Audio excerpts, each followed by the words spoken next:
Bismillah ar-Rahman ar-Rahim.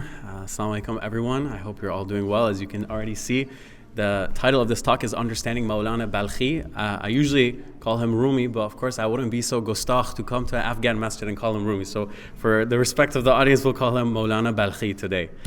All right, beautiful. Just a quick question. Who can define Sufism? Very short. Should I raise the mic up? Okay. Who can help me define Sufism? Anyone have any one sentence answer? Or would you flip the slide? Oh, sorry, flip the slide. Any answer, one sentence. Higher, even higher? Louder, okay. Who can define Sufism? One sentence answer, two sentence answer. Quick, go ahead. Study of spirituality. Anyone on the sister's side, in the back? Mystical and spiritual dimension of Islam. Okay. Defining Sufism, could you flip the slide? Is a bit like defining a car. So if you ask your kid brother, maybe he'll draw that. And if you ask your cousin in Cairo, maybe he'll say that's a car.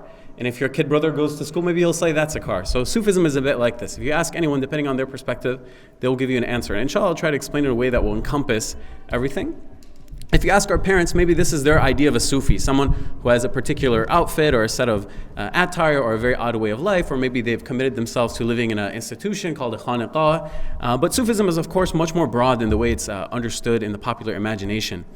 To define it etymologically, Sufism, or tasawwuf in Arabic, comes from, most probably, although we can't be 100% sure, suf, which means wool. So the idea is that you're practicing asceticism, or in other words, you're wearing difficult to bear clothes. So don't think of wool today. Consider that back then wool was not well refined and it kind of emaciated or mortified, you could see, your body to wear it, as they would say.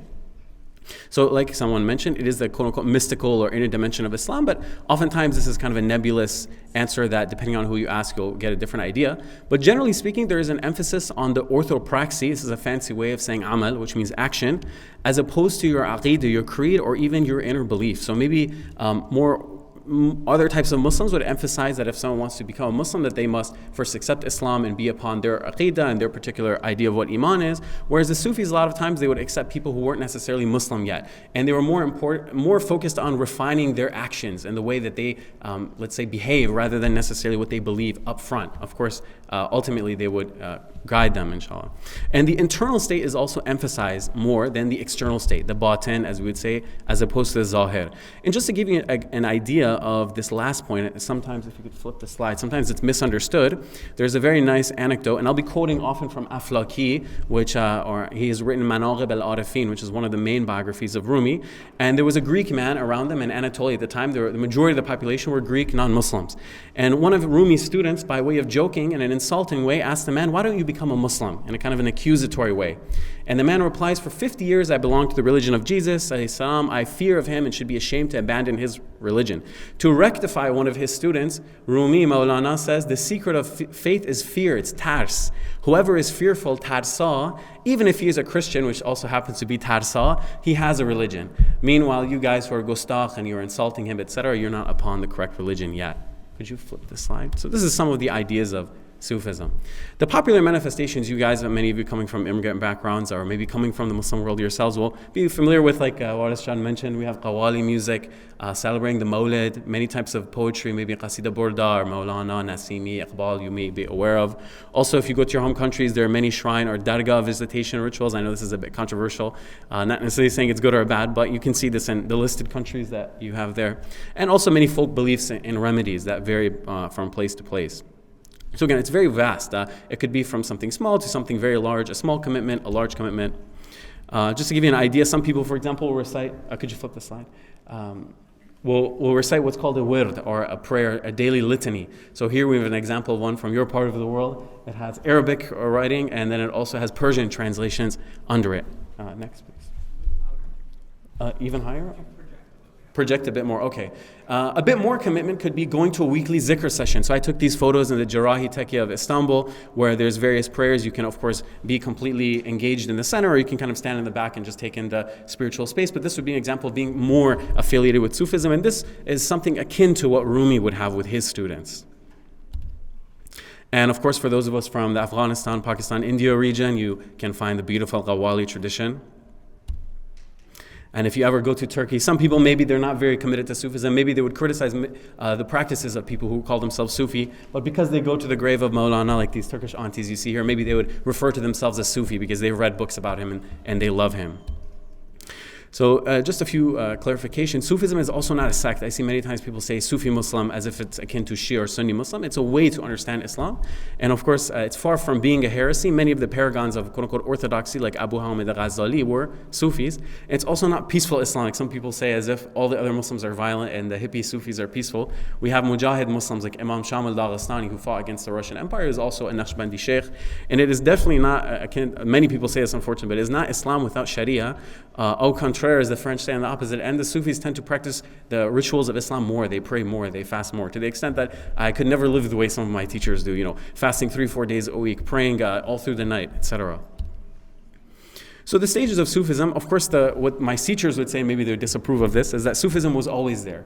But in terms of the phenomenon that we're talking about today, essentially what happens is individual Muslim mystics start to appear, especially in Iraq and Khurasan, and they're referred to as awliya, which is a plural of wali, which is a Quranic word. And eventually, some of them pass away and their followers, and this is what happens in Maulana's case, hoping that their community would remain and their teachings would be preserved and their work would be copied down, they form what's called a tariqa, or way, and the plural of this is turuq. And slowly these groups spread, and this is how you have the modern kind of Sufi world, and many of them bear the names of the founding sheikhs. So you have the Qadiriyya, Naimatullahi, Naqshbandi, Mawlavi, etc. It comes from the name of the founder, generally speaking. And it tends to be, this is an important note, the Sufi sheikh is not one who comes and says, I'm going to start a tariqah, right? If someone says that, they're not a Sufi sheikh. What happens is they're a great person, and because they're so great, their students don't want to lose their following and their teachings, so they kind of form this group, and this is how we have our orders. And any legitimate order will have something called a silsila, where essentially the founding sheikh is traced back to a lineage of teachings. Like in Islam, everything we teach has a silsila, an ijaza to it, right? So you can't come and say, I can't come here tomorrow and start teaching Bukhari, and I say, I don't know who my teacher is, I studied it myself. Or I can't come teach you Quran and say, I taught Quran to, I taught it to myself. So this is the same thing with spirituality, right? It's a science like any other science, and you will have, so this is one on the left is from China, the one in the middle is from, I believe, South Asia, and the one on the right might also be from South Asia, given the font. But the idea is that any legitimate silsila will tell you where the sheikhs are coming from. Oh, I'm sorry. I have a tendency to speak quickly. My apologies. I run a mile a minute. Anyway, the mic up a little bit as well? Okay. So any Sufi order, if it wants to show its legitimacy, will tell you in a very upfront way, right? They won't hide it. They'll tell you, this is our teacher, and these are his teachers, and these will be people that you could very easily research and figure out who they are and look into it.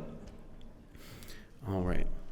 So what is Sufism really? That's kind of the academic answer. But if a random, grandma or some white Canadian friend who's not Muslim asked you and you couldn't give him all the academic answer, what is the real answer? I'll give you the anecdote of my friend.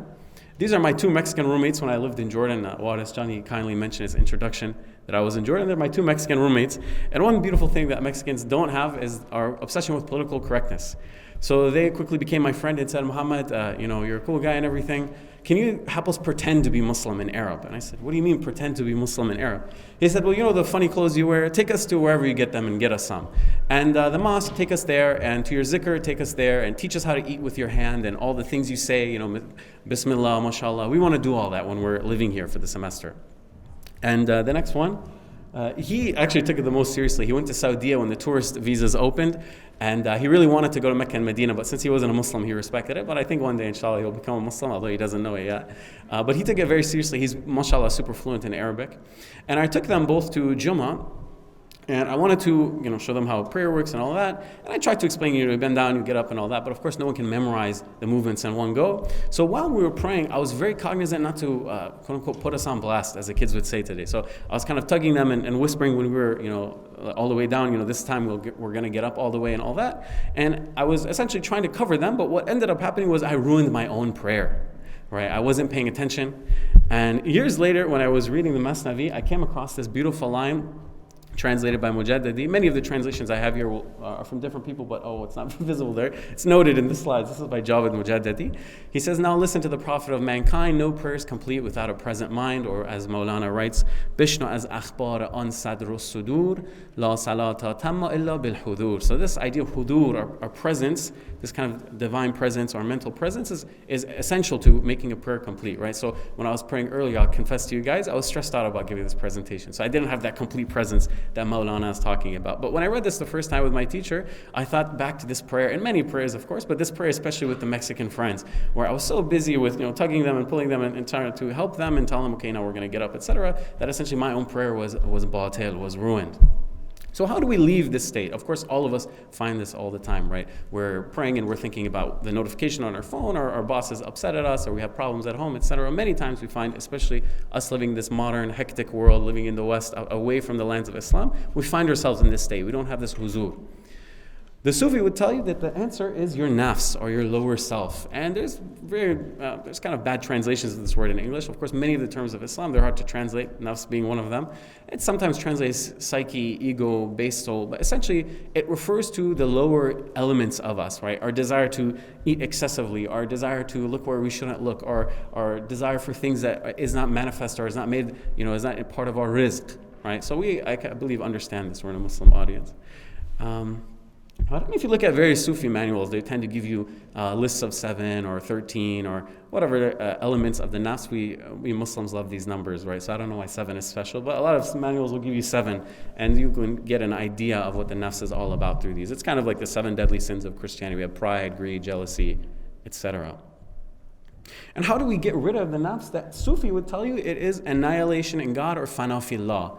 That is when you put into practice this dictum, this statement. I don't know if it's a hadith or not. Some Sufi manuals have said it's a hadith, but we'll just have some caution. I'll tell you guys generally that a lot of medieval Islamic books have weak hadiths in them, because the hadith tradition was not let's say the research wasn't as easy as today.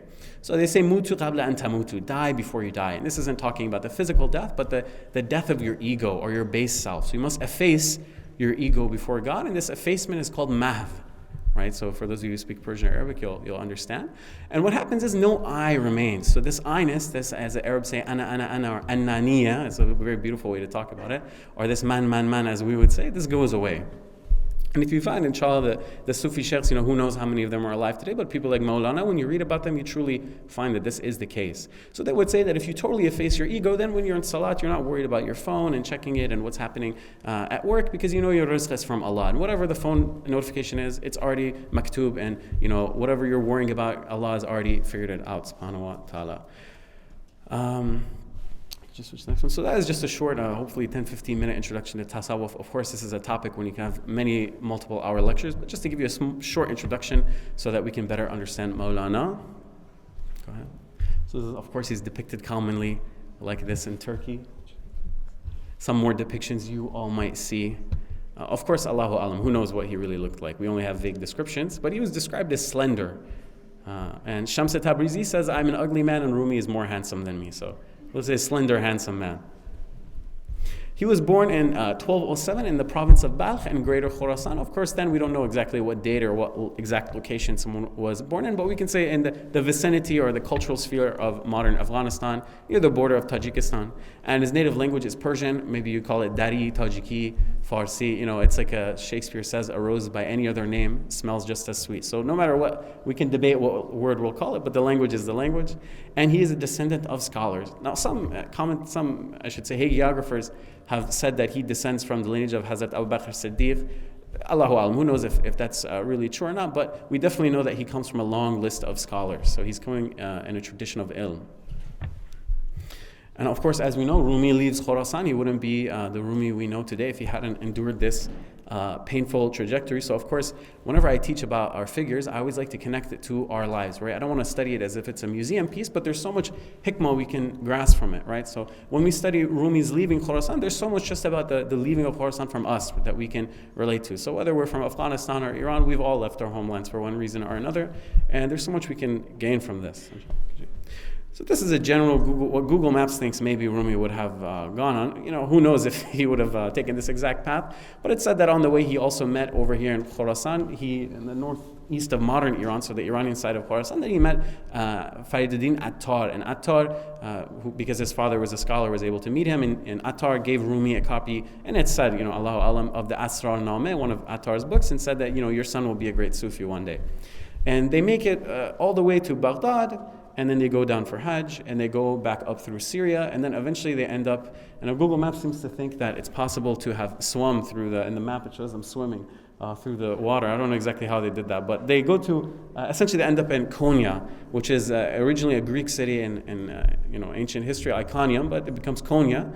And even though the Seljuk, there was a Sunni Muslim empire, had recently conquered, and they were Hanafi just like Rumi's family, so it was a perfect place to stop, but the majority of the population were non-Muslim.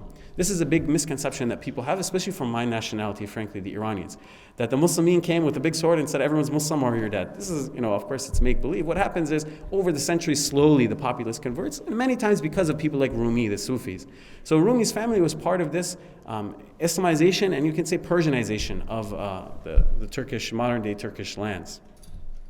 Could you switch? Now again, there's so much hikmah. In every musibah, there's a hikmah. In every calamity, there's a wisdom. So in the Manaqib, Aflaki relates that Rumi says, and of course he has a lot of criticism of Anatolia, but he's speaking nicely, right? So he says, the best of lands is Anatolia. However, the people of this land are not aware of Islam and Sufism. God drew us to from the realm of Khorasan to the country of Rum. God gave my descendants refuge in this pure land so that we might scatter gifts from our transcendent elixir on the copper of the being of Rum's inhabitants. This is a fancy way of referring to the idea of alchemy, this medieval idea that you could transfer copper into gold using this magical process. So he's saying these people, they don't know anything about Islam, Tasawwuf, they're non-Muslims, they're like copper right now. But with the alchemy that we have, we can turn them into gold. They can become Muslims. And of course his prediction became true. Konya today is 100% Muslim. So he says, and transformed into the philosopher's stone and become intimate with the world of divine knowledge, alam irfan. So of course, again, in every bad calamity, there is a hikmah. So maybe we can benefit from this hikmah as well, that we, for whatever reason, have been drawn to this land, which is 99 overall North America, 95% non-Muslim. And maybe the hikmah is that we are here to establish Islam in this land the way that Rumi's descendants established Islam in Konya. Go ahead. And he has this beautiful line in the Ghazal. He says, "Az Khorasanam kashidi ta bar Yunaniyan ta baramezam bedishan ta konam khosh mazhabi." You pulled me from Khorasan to the Greeks to mix with them and bring them to a good religion. Okay. So they arrive in Rum. First, Maulana begins to study in the madrasa system that his father was there to teach in, and then eventually when he kind of outgrows his system, he goes to Damascus, which was the closest capital where you could get real certifications or ijazat, and he spends years there. With the details of how many years there or what exact madrasa he was in is fuzzy, but we know for certain he was there. Later, he returns to Konya and he replaces his father. He begins preaching and teaching in the place of his father. And he lives more or less, you could say, a normal life. He was not a notable person, and neither was Shams Tabrizi, by the way. Our Rumi, with all due respect, he was kind of an average, normal guy. He was not the Rumi that we knew yet. Until he encounters Shams Tabrizi. Go ahead. His name means, it's fully Shamsuddin Tabrizi, which means son of the faith from Tabriz. He was born in the 1180s, so he's about 20 to 30 years older than Rumi, and he was spiritually advanced at a young age. Sadly, we don't have time to go into his maqalat, which is his discourses or lectures that have been recorded from him, where he talks about his upbringing, where he was fasting and praying for long hours as a child, maybe in the age when kids are running around in the masjid instead of praying. He ends up becoming a wandering mystic, despite at one point, actually, I just skipped over. He did study Shafi Islamic law. So some people say that he was a mystic who didn't have any studies and he was just an autodidact, self-taught. This is not true. He was an Owaisi, which means that he didn't take directly from one teacher, right? But he did study Islam formally. But he became a wandering Sufi, and he didn't want to stay in the Sufi lodges. So back then, when you travel from place to place, there were no hotels like there were today. Where you stayed depended on who you were. If you were a Ghazi, you would stay with the Ghazi. If you were a merchant, you would stay in the Caravanserai. If you were part of a Christian, you would stay in the church. If you were a Sufi, you would stay in a Sufi lodge. They didn't really have tourism back then. There weren't hotels like that. He didn't like to stay in the Sufi lodges. He didn't like to mix with other Sufis. He preferred to be on his own. He would teach the Quran where he could to get by, and sometimes he would do menial labor, and often he was too frail to engage in menial labor because he fasted so much that he was simply too weak to do this. Okay. So a little known fact that Rumi mentions, and that also Shams mentions, is that Shams had seen Rumi way before their famous encounter. So Aflaki relates that one day Maulana was in Damascus in the Maidan, and in the midst of all the people, someone coming wearing a black felt robe, again that suf, goes up to him, and he approaches him, and he says, "Oh money changer of the world, Sarraf, catch me."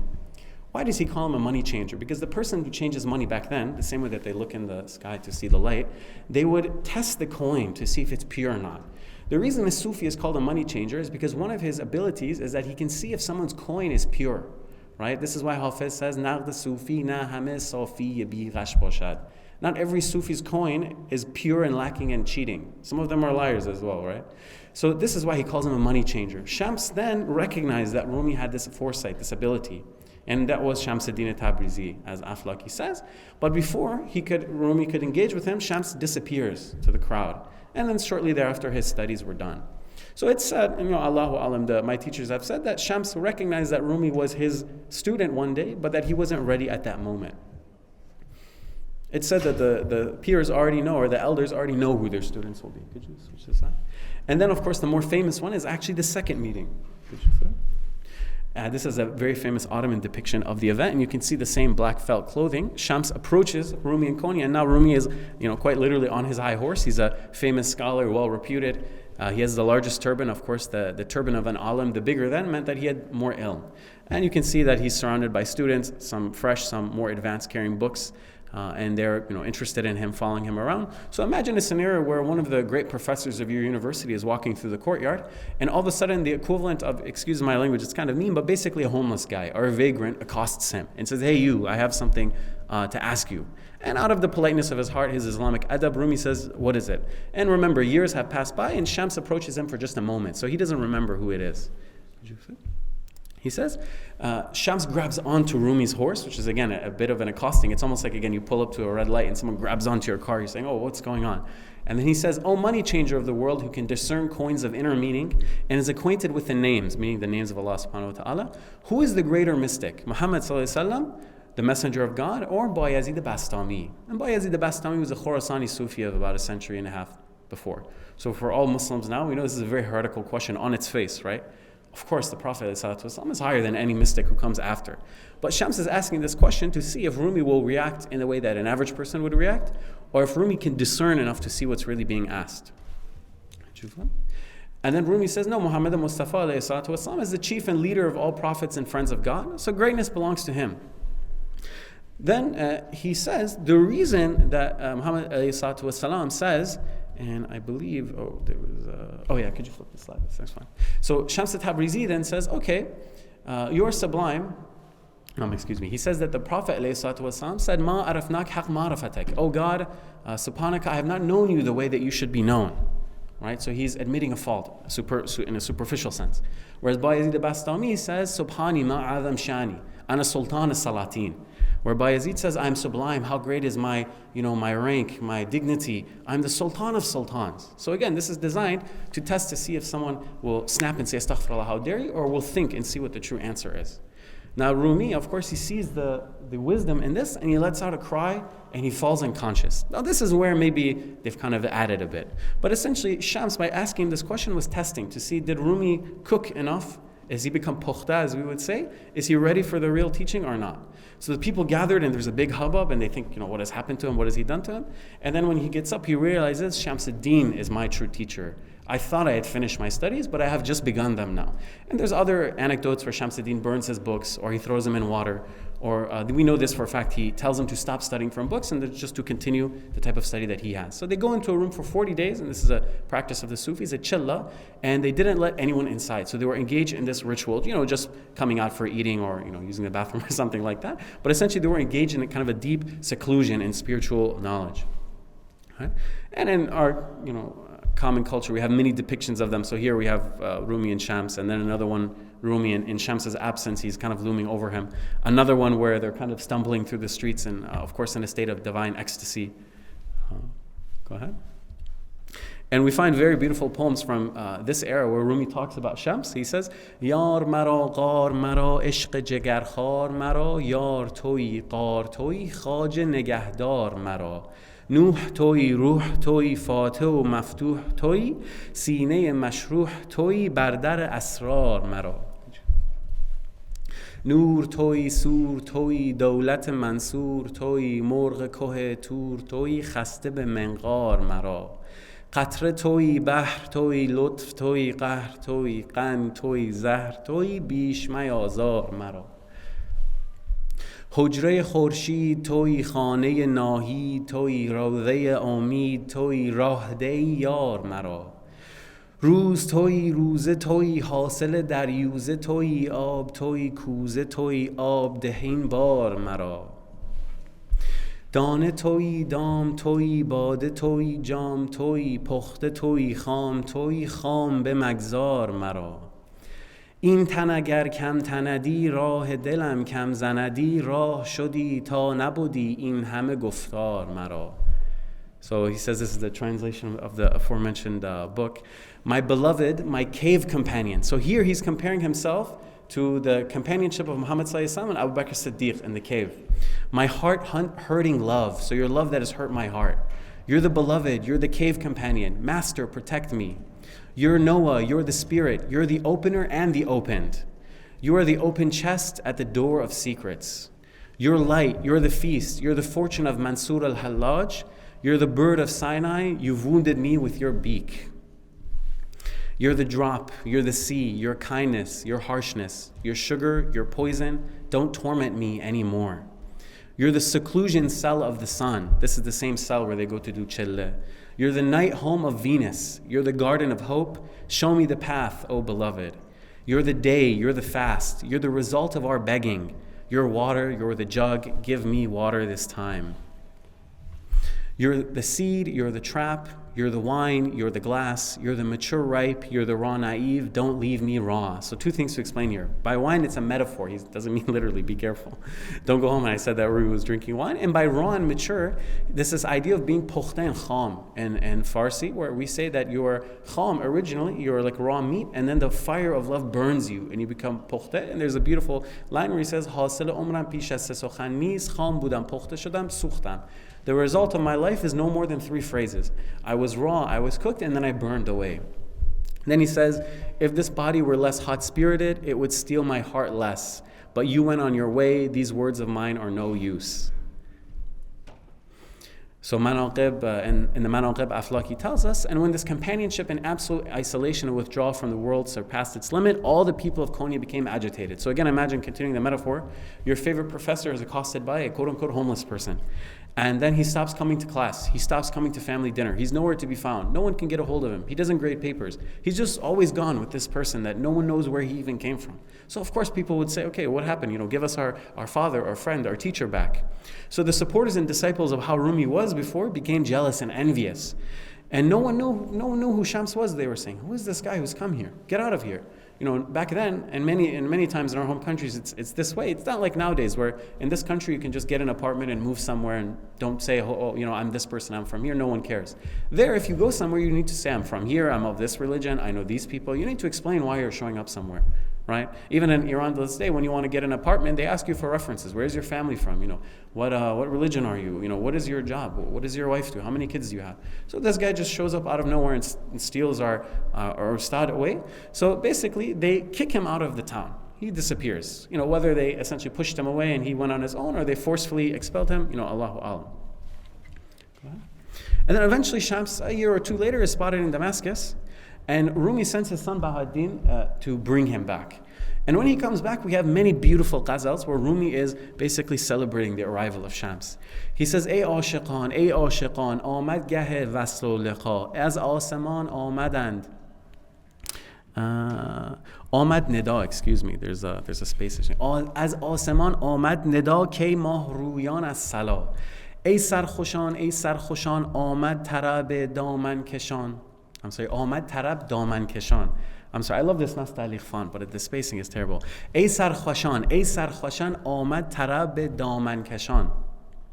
بگرفته ما زنجیر او بگرفته او دامان ما. آمد شراب آتشین ای دیو غم کنجی نشین. ای جان مرگندیش رو ای ساقی باقی درآ. ای هفت گردون مست تو ما مهره‌ای در دست تو. ای هست ما از هست تو در 100,000 مرحبا. ای مطرب شیرین نفس هر لحظه می جنبان جرس. ای عشق زین نه بر فرس بر جان ما زن ای صبا. ای بانگ نای خوش ثمر در بانگ تو طعم شکر. آید مرا شام و سحر از بانگ تو بوی وفا. بار دگر آغاز کن آن پرده ها را ساز کن. بر جمله خوبان ناز کن ای آفتاب خوش لقا. خاموش کن پرده مدر سغراق خاموشان بخور. ستار شو خوگیر از حلم خدا. So he says, O lovers, it's a time of unity. The heavens cried, O welcome moon-faced ones, ecstatic ones, O joy comes prancing in. We took his chains and he seized our skirt hem. And of course referring to these clothes that we wear. The fiery winds here, sorrow's demon go. So O demon of sorrow go. Shams has returned. Death worries go, undying Sagi come. And the Sagi is the person who, we don't even have this word in English. We have the word to feed, but we don't have the idea of a verb for giving someone a drink, right? We can say to water for a plant. But a Sagi is someone who gives you this Aba Hayat, or this wine of union. Oh, you made heaven drunk, we're in your hands. Our being is your being, marhaba. O sweet breath minstrel, ring your bell, don't stop. Joy, saddle your horse, breeze, blow on our soul. The sweet reed flute, your sound is sugary. Night and day your sound smells of loyalty. O start one more time, play those notes again. Be coy with all the beauties, O sweet sun. So again, Shams, it's a play on words, means sun in Arabic. Rend not veils, meaning don't tear the veils, don't expose anything. Drink wine of silence and hush. Veil us, and learn God's gentle ways. So Shams has returned, and Rumi hatches a plot to keep him there for good. So he marries him off to his stepdaughter, Kimia Khatun, but unfortunately she dies of sickness. And then shortly after, Shams disappears. Some people say that he was killed by the angered lover Alauddin. So Alauddin is Rumi's less favorite son, and it was said that maybe he was going to marry Kimia Khatun. So some people say, and in some records we've written, that they killed him and dumped him in a well. And if you go to Konya today, you can find a mosque near the well where his grave is near it. Some people say that he decided to leave, and I believe this version because there's a grave for him in Khouy that I believe is correct in northwestern Iran, near his hometown of Tabriz. And the reason I think he decides to leave is he realized that Rumi had reached a stage of fana fi sheikh, that he was totally effaced in Shams's being, and that his last step was to reach fana fillah, to become a complete mystic, to become effaced in God. And the only way that he could do that was in his absence. That is, as long as Shams was with Rumi, Rumi would be too encapsulated in Shams to be able to finally realize Allah. That Shams had to leave for that to happen. For years, Rumi searches and he writes these harrowing ghazals that we have where he talks about Shams's absence, but eventually he comes to terms with the fact that Shams is gone. Later, he begins writing the Masnavi, this famous work that I'll talk a bit about later. But it's clear to me that Rumi has reached the state of fana fillah when he starts the Masnavi in the last 10 years of his life, because when one of his most beloved students, Hissam ad-Din Chalabi, who was also a scribe for the Masnavi, so he wrote the entire thing, and it wasn't just a scribe relationship. Hissam ad-Din was really going back and forth with Rumi, so much that Rumi calls the book the Hissam Nameh, the book of Hissam. And when Hissam's wife dies and he's grieving for a year, he pauses the Masnavi for a year, and sometimes he starts the book praising him. So Hissam ad-Din says, tell me a bit about Shams. We've been your students for so long since Shams ad-Din is gone, and you didn't tell us anything. So he says, آرزو می خالی که اندازه خوا بر نتابد کوه را یک برگ کا آفتابی که از وی این عالم فروخت، اندکی گر پیش آید جمله سوخت. فتنه و آشوب و خونریزی مجوی، پیش از این از شمس تبریزی مگوی. So he tells, and again, don't think of this in the modern way we speak. Think of the Islamic adab, especially of a teacher. This is pretty harsh, although it doesn't come across in the English. Please don't request what you can't tolerate. A blade of straw can't hold a mountain's weight. So we have this beautiful metaphor in Persian, kuh and kah. Kuh is the mountain and kah is the blade of straw. And if the sun which gives us light should near, all things would burn and leave no traces here. So this is Shams Tabrizi when he says sun.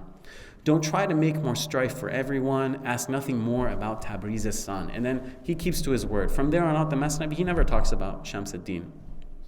Go ahead. So let's talk a bit about Rumi as a peer, as an ustad. Peer, of course, means elder or sheikh in Persian.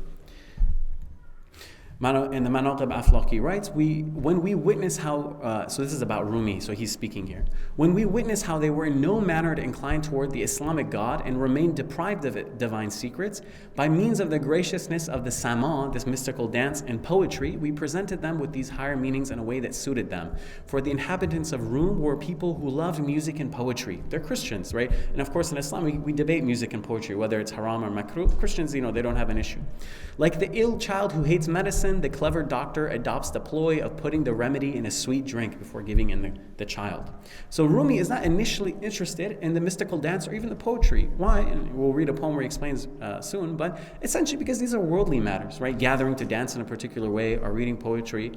The reason I bring this up is because a lot of times the people who criticize some Sufi practices say, we hate that you have, this poetry and this dancing and what is this spinning and all that. And the Sufis get very kind of defensive and they say, oh no, this is why this is permissible and this hadith and this obscure hadith. But I think all of these debates are pointless because ultimately these are far'i, these are side issues, not the usul. The reason we have the sama and the poetry, and many of you maybe are wondering about this, is not because we love to dance, right? I personally have never done the spinning thing. Right? I've seen it, but I've never done it. And we don't read poetry just because we love rhyme words, right? The reason Rumi implements this is because of that dictum, كَلِّمُوا النَّاسَ عَلَى قَدْرِ عُقُولِهِمْ. Talk to people according to the level of their intellects. وَلَيْسَ عَلَى قَدْرِ عُقُولِكُمْ. Not according to your intellects. حَتَّى لَا يَكْذَبُونَ اللَّهَ وَرَسُولَهُ. So that they don't deny or lie about God and His Messenger. This is a famous either hadith or statement of Sayyidina Ali. So the idea is that he presented Islam in a way to the local Greek people so that they could understand it. And where does the proof come? Of course, Konya is a Muslim city, but even in his stories, we have so many people who converted to Islam, and they have names like Syrianus, right? We know they're Greek originally. So again, just to point out that these things that we have seen, they're not necessary to the idea. They're just come for, let's say, secondary reasons. So in the same way, again, we always can draw hikmah. For those of us living as Muslims in a Western country, we need to think like Rumi thought. How can we present Islam in a way so that the Westerners can understand it? Go ahead. And then Rumi says to this effect, رستم از این نفس و هوا زنده بلا مرده بلا زنده و مرده وطنم نیست بجز فضل خدا رستم از این بیت و غزل ای شه سلطان ازل مفتعلان مفتعلان مفتعلان کشت مرا قافیه و مغلطه را گو همه سیلاب ببر پوست بود در خور مغزه شعرا. So what does he say? He says, I escape from this ego, this nafs, and my desires. Life and death are both calamities for me. Alive or dead, my land is nothing, my homeland, my watan is nothing but the grace of God. I escaped from this couplet and ode. I came out of poetry even. O King and Sultan of eternity, the mufta'alan, mufta'alan, mufta'alan, mufta'alan meter has killed me. These are just fancy ways we name meters. Don't worry about the mufta'alan. But basically saying, worrying about syllables. I don't know if you, in the Canadian curriculum, you study Shakespeare. Maybe you've studied poetic meter, the tan ta ta tan that poems have. I'm tired of this tan ta ta tan game and worrying about rhyme words. And even to this effect, sometimes Rumi doesn't even rhyme in his poems. He doesn't even bother to do that. He says, rhymes and empty talk, tell the flood to wash it all away. It's the exterior skin, the skin, fit for the poet's mind. So we sometimes incorrectly say Rumi is a Sufi poet, or he's just a poet. Poetry was just a means to an end, right? It's like calling a surgeon a knife maker, right? He uses a knife to cut you, but maybe one day if a laser is invented, he'll use a laser, right? So Rumi is ultimately a knower of God, a Gnostic, an Arif, and he writes poetry because the local people are interested in this. Go ahead.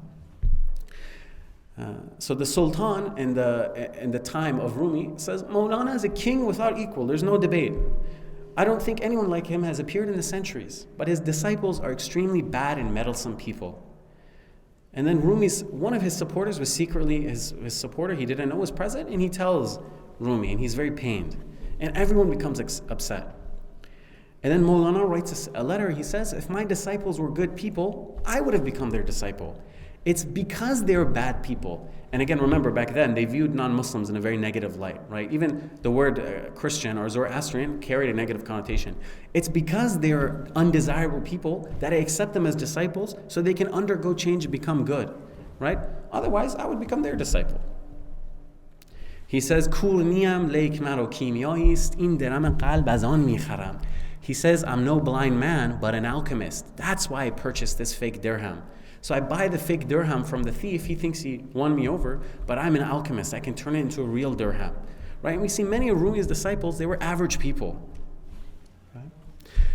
Someone was standing alongside the Sultan. So Rumi was friends with the Sultan, and many times Sultans like to engage with Sufis and become their friend and ask them for blessings or help and all that, and prayer and advice. But the viziers, of course, they're worldly people, they're not interested in Rumi.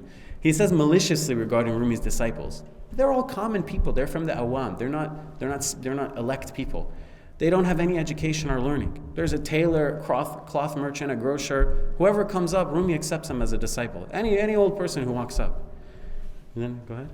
And then Rumi loses it at this remark. So of course, not everyone's perfect, right? So he curses here. I blurted out of respect for the masjid. But he says he lost his consciousness. He runs out. Wasn't Mansur Hallaj a wood carter?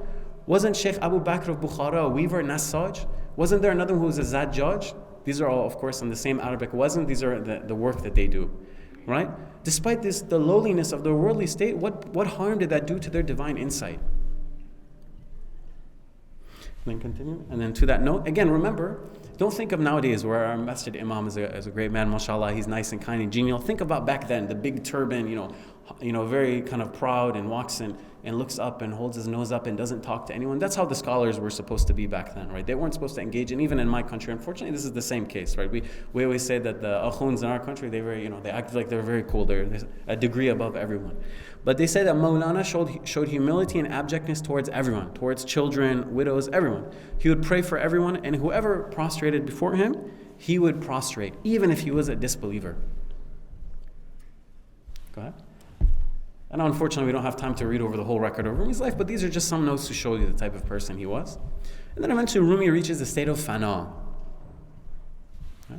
So on the date of the 17th December, which every year is commemorated, he dies of old age in Konya where he lived, and he's buried next to his father. And it's the opposite. So usually we celebrate the birth of someone, but the Sufis, they're interested in reaching divine union. So they celebrate the death, or the urs, which, as you know in our language, means wedding. And his biographer, Aflaki, writes that when Rumi was passing away, he was reciting a few couplets, and everyone was around him was sad, and he wanted to sleep. And his son, Sultan Valad, his favorite son who eventually succeeded him, they didn't want to leave him. He didn't want to, stop helping his father, or maybe, God forbid, sleep and wake up to the news that he has passed away. So Rumi says to his son, to kind of set him at ease, he says, Ro sar beneh be balin tanha maro raha kon, tark man kharabe shabgard mubtala kon.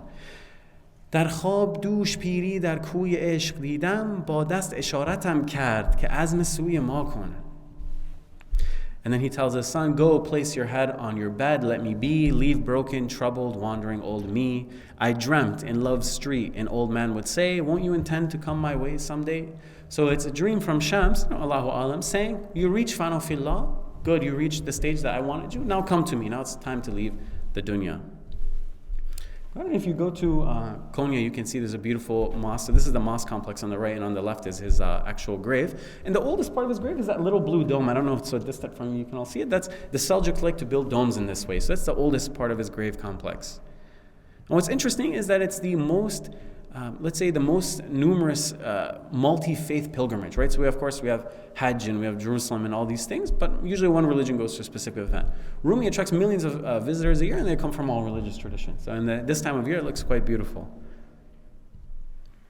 And you can see on the old dome, they have Ayatul Kursi.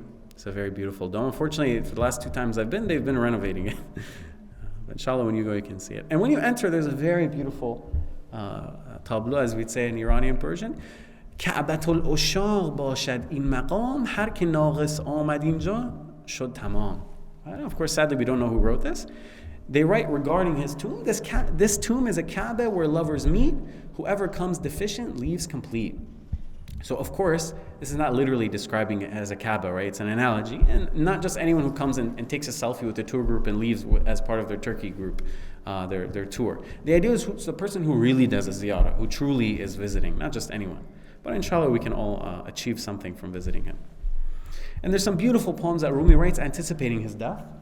He says, خاک من اگر گندم برآید از آن گردان پزی مستی فزاید خمیر و نانبا دیوانه گردد تنورش بیت مستانه سراید به برج روح شمس الدین تبریز بپرد روح من یک دم نپاید. So this poem is much longer, I've abridged it.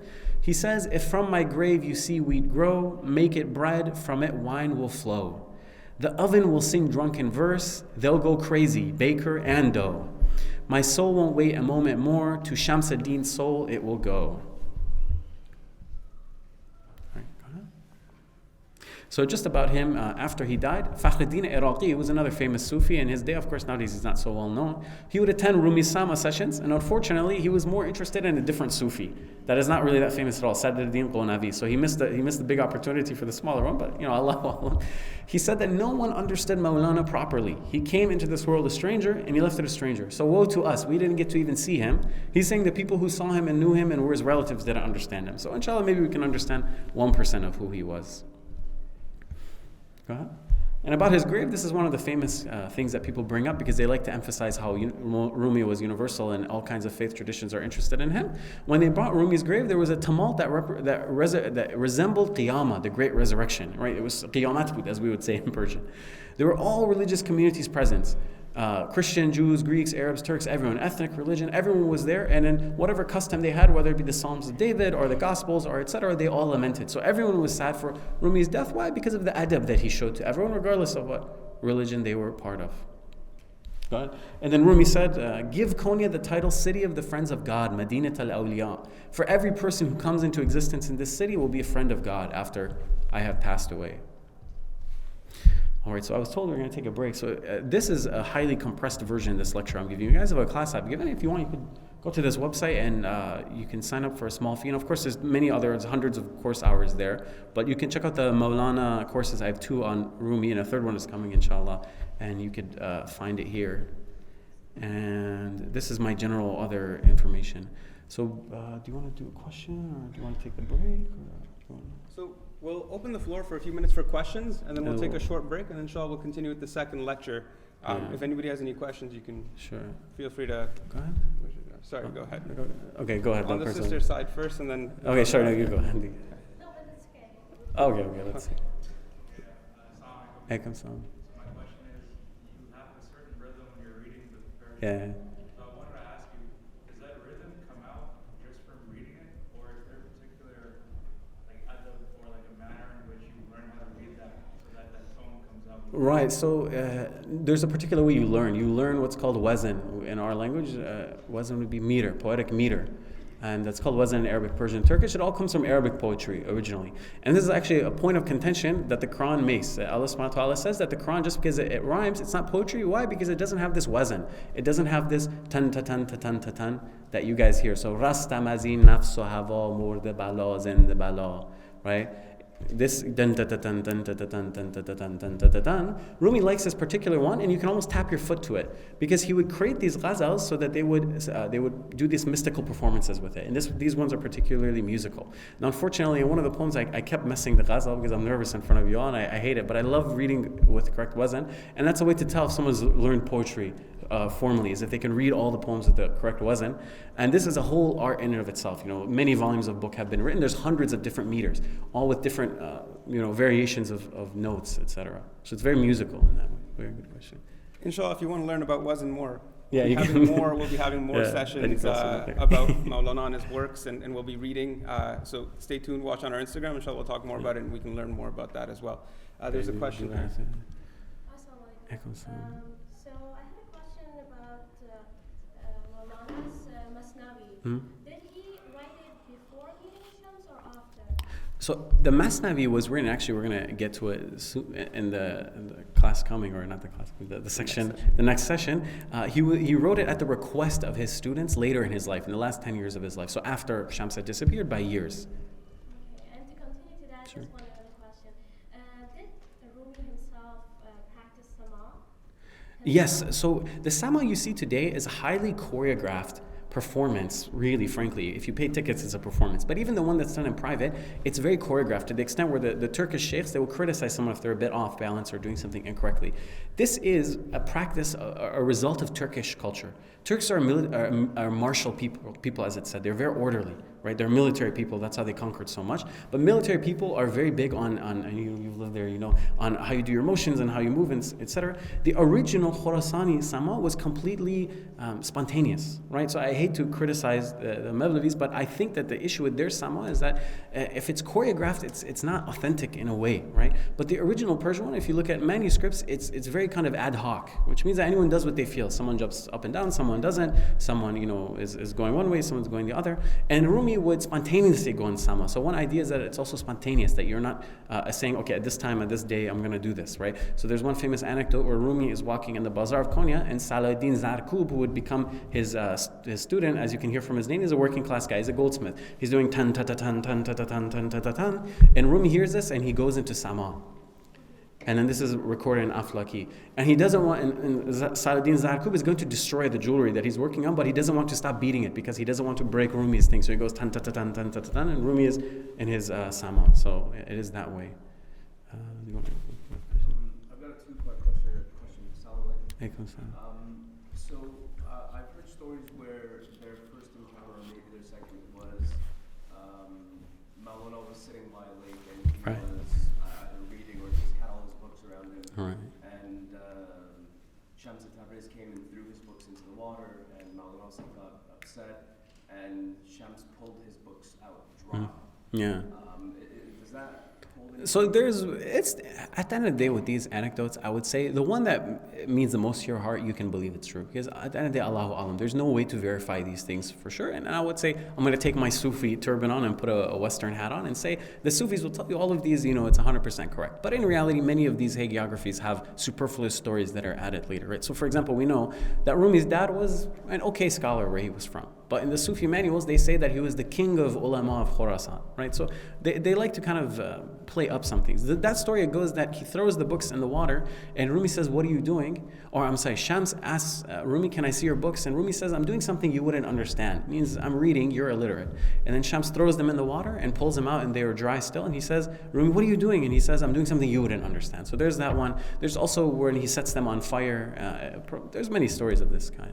And the second part to that would go to, since there's rank is very high in Islam, they have some sort of power where he would be able to pull it out. I heard another story where Rumi students came after Shams, who are you, what are you doing? We're going to kill you or something. And Shams says, what do you want from me? The students say, we want your skin. And he pulls his skin off and hands it to them. Have you heard that? Yeah, if you go into these texts, you can find all kinds of stories, right? From elements that are believable to elements that sometimes they become a bit unbelievable. Like, for example, in Aflaki, you'll find it says that when Rumi was 5 years old, he, was doing tayul ard. He was teleporting from one place of the earth to another, or something like that. Allahu alam if it's true or not. If you want to believe it and it helps you, progress in understanding Allah, then that's fine. But I wouldn't say that you have to believe it or disbelieve it, right? So maybe elements of it are true and maybe elements of it are not. But what I would say is that don't be confused by, and I hate to be kind of mean, but the Salafi propaganda about the karamat of the awliya, that is the orthodox Sunni credo belief of both the Maturidi and the other schools generally, except maybe not the Athari school, the Salafi school, but the Maturidis and the Ash'aris, they affirm the karamat of the awliya. Now, how permissive or strict you want to be, how many you believe, how many you don't, that's a different story, right? But this is part of the Orthodox Sunni understanding of Islam, that there is a reality to these. Now again, not saying necessarily those ones. So we'll actually pause there for questions. We could go on and on. Inshallah, we'll have more time afterwards. But for now, please help yourself to some tea and desserts in the back, and then we'll gather back here in a couple of minutes to resume with our next session, inshallah. All right, Bismillah ar-Rahman ar-Rahim. It has been conveyed that I speak very quickly. My apologies. I've also had 2 more glasses of chai, so maybe it will get even more quickly, but I'll try to slow it down. All right. Beautiful. So let's, the first class is, or the first lecture I should say, is what as John has mentioned. It was just basically opening up the door, the bab of tasawwuf and talking about Rumi's life. But now inshallah we'll read a bit of his work so you can see what he's really about. All right, so Rumi, it's interesting, he's among the most prolific poets of the poetic tradition, the Persian tradition, even though he doesn't consider himself a poet, right? He says that rhymes and wazn and all that, it's fit for the poet's mind, meaning not him, not the Sufi. The poet is a worldly person in his view. But despite that, he is among the most prolific. So his Masnavi is 50,000 lines, and his Divan al-Shams and Fihi Mafi, and all these, contain so many more lines. But if you look at this ranking, only Sa'ib Tabrizi, who unfortunately is not regarded as that great a poet, so maybe we could pretend he didn't exist for a second. Essentially, Rumi is the most prolific poet in terms of output in the Persian language. And that's not even counting maybe we've lost some of his work. That's incredible because he begins writing poetry later in his life, maybe in his 40s and 50s, and then up until his death in his 70s or 80s, he's essentially surpassed Abdul Qasim Ferdowsi, Jami, and even some very famous poets like Sa'di or Hafiz. They only have a handful of thousands of couplets, right? So Rumi's courses, or I say, the compendium of his work is truly enormous. And maybe this is a reason that we haven't studied him so much, because we don't really know where to start with such an enormous collection. But inshallah, we'll just start with a sampler today. So to talk a bit about the Masnavi, oh, sorry, this was the ranking. I don't know if we showed it at all, but yeah, if you compare the different poets in terms of their how prolific they are, you see Rumi is essentially at the top. Go ahead. So one way you can tell how important a text is in the Islamic tradition is to look at how many copies of the work exist and how ornate they are, how ornamented they are, how much work was put in. So if you're trying to find a work and only a handful of scribbled down copies are there, or even there's only one copy of some works, you can tell, okay, it's not so famous. But then with the Masnavi, we have so many different versions of the text that are highly illuminated. So this is the work of many essentially artisans. One person is producing the page, and again, they didn't just have printer paper you can buy back then. Paper was very expensive then and hard to produce. And then one person is drawing the lines and then doing the calligraphy and filling in and coloring and doing the ornamentation. And if there's too big a mistake, you have to start over again. So from looking at these texts, we can see how important the Masnavi was in the imagination of the Muslims. And if you could go to the next one. And again, you see this text is very widespread and numerous. So this is important. Sometimes you find a text that isn't really known outside of its locale. Or you find a text that maybe it's spread out a little bit, but not so much. Rumi's Masnavi, you can find copies in all over the Muslim world. And you can find many copies, they abound. And you can see here, these are all from the first page of the text. You can see, again, very ornate. This is the introduction to the Masnavi. In Arabic, it says هذا كتاب المثنوي وهو أصول الدين في كشف أسرار الوصول اليقين وهو فقه الله الأكبر وشرع الله الأزهر. So if you guys want to know what that means, you can go to PersianPoetics.com and I'll explain it for you there. But you can see this is the Arabic introduction to the text, and again, it's very ornate. All right, and then Sultan Valad was nice enough to spend a lot of time clarifying Rumi's life. So unfortunately, Sultan Valad could have been a Sufi famous on his own accord, but the shoes of his father were too big to fill. So he spent a lot of his life essentially explaining to us what Rumi was doing and things like that. So he says the purpose of writing the Masnavi was to express the secrets of divine unity, ahadi, that my father put in the stories of saints, the awliya, and their miracles and spiritual stations. So Rumi says, the lover's secret that's been kept concealed is best through tales of other loves revealed. خوشتران باشد که سر دلبران گفته آید در حدیث دیگران. This couplet comes in response to that section I read earlier where he rebukes Hisham ad-Din and says, I won't tell you about Shams, but he hints that, look, what I and Shams experience is in this book, but it's in the stories of others. A lot of times, and inshallah it seems that there's a circle. When you go open the Masnavi, it can seem, oh look, it's a storybook. There's some rabbits and some lions, and there's a king and his beloved woman, and then there's an evil king in the next one, and then the next one there's animals running around. You think, oh, it's a storybook. And some people, even in Iran I'm familiar with, they read kind of a dumbed down version of the Masnavi as a nighttime book to their kids. Because if you look at it superficially, it's just simple stories. But if you break down the layers and layers and layers, there's actually very deep mystical realities that are hidden in these texts.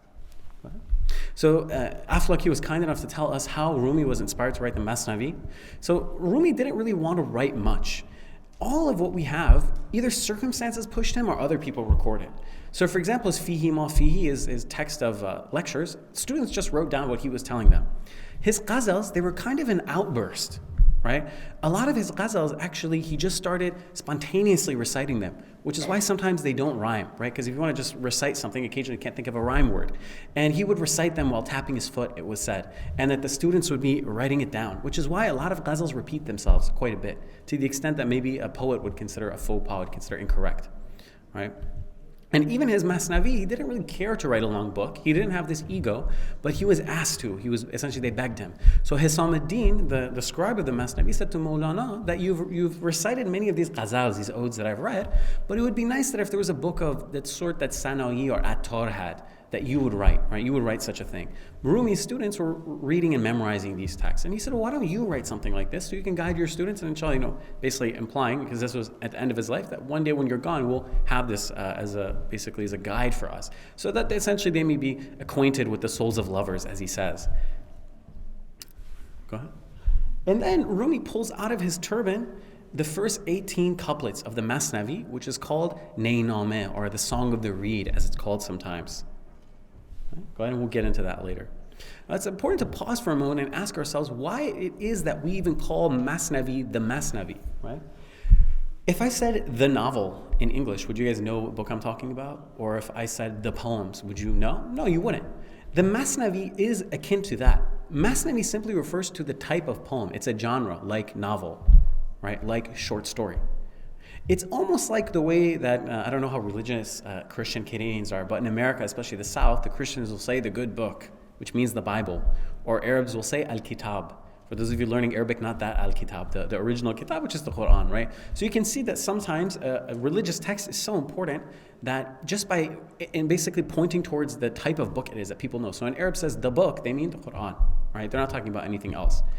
But I can't think of another case where a human composition reaches this level. So of course we know the Bible is a human composition, but let's just say, being fair to Christians, they regard it as divinely inspired.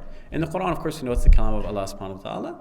But the Masnavi is just a composition of Rumi, but it has reached this point where if you say Masnavi in a bookstore in Tehran or in Kabul or in Dushanbe, they don't say, oh, do you mean the Masnavi of Hafez or the Masnavis of Sa'di or the Masnavi? No, they know you mean the Masnavi Ma'navi. So you could just say the Masnavi. And in the same way, if you say Maulana, or some people say Maulvi in some languages, it just means our master.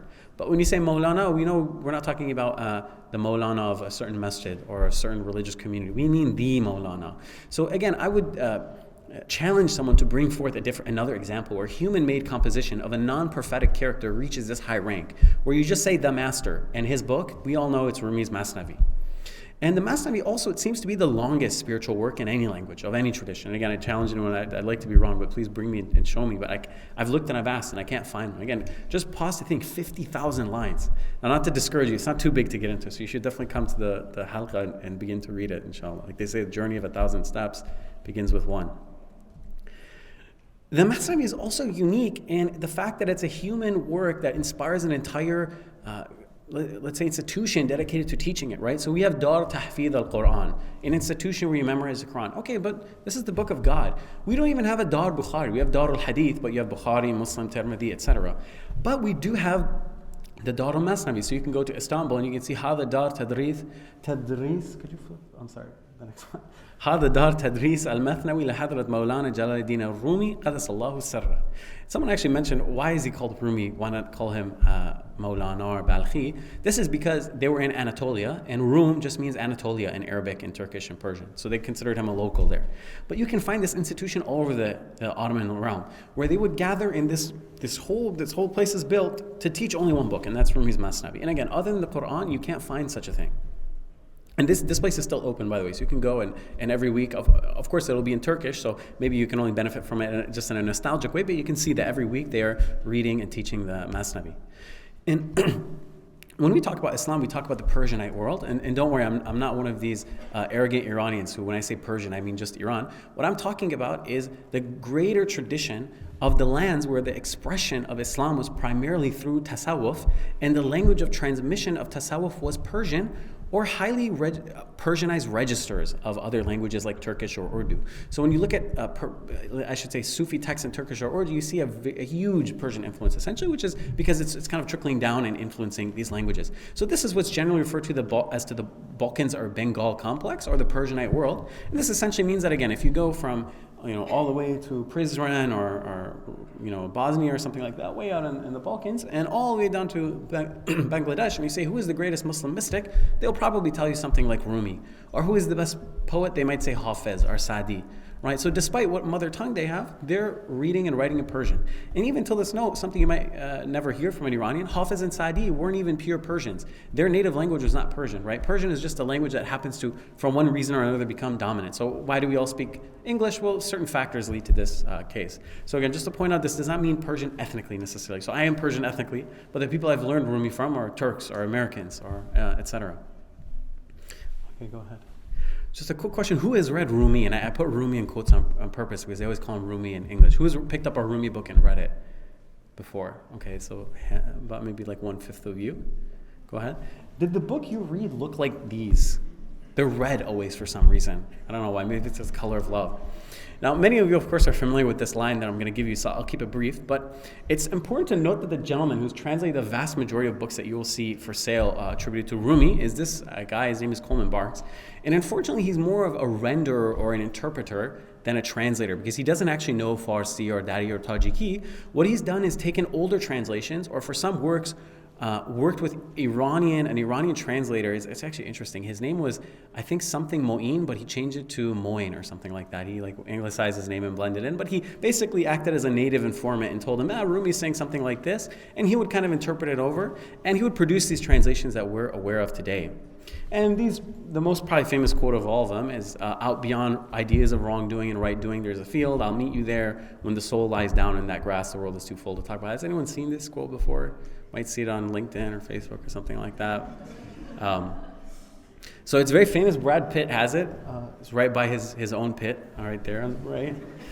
And I believe this is his ex-girlfriend or ex-wife or something like that. Right? She has it, I think it in Persian, but I can't make it out. And they broke up. So this is of course, tattoos are haram for us, but for any non-Muslims in the audience who are watching the recording, it's a good idea not to get permanent symbols of an impermanent relationship, because I guess they always have to look at this and remember, oh yeah, that person that I broke up with. So anyway, this quote is very famous, and of course Ivanka Trump has tweeted it as well. It's very funny because her own dad wouldn't want Rumi to come to America if he was born today in Balkh and he had an Afghan passport, unfortunately. So it's like we say duri or dusti in Persian. Like, I'd rather love you from afar, So, and this is the copy in the original text. So he says, out beyond ideas of wrongdoing and right doing, there's a field. I'll meet you there when the soul lies down in that grass. The world is too full to talk about. Ideas, language, and even the phrase each other don't make any sense. So this is kind of the gist of many of the Rumi translations you all will find. The original for this goes something like this.